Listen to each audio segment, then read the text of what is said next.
श्रीलक्ष्मी श्रीमहालक्ष्मी क्षीरसागरकन्यका उत्तिष्ठ हरिसम्प्रीते भक्तानां भाग्यदायिनी।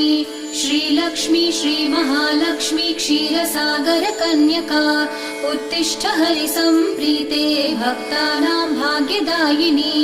उत्तिष्ठोत्तिष्ठ श्रीलक्ष्मी विष्णुवक्षस्थलालये उत्तिष्ठ करुणापूर्णे लोकानां शुभदायिनी। उत्तिष्ठोत्तिष्ठ श्रीलक्ष्मी विष्णुवक्षस्थलालये उत्तिष्ठ करुणापूर्णे लोकानां शुभदायिनी।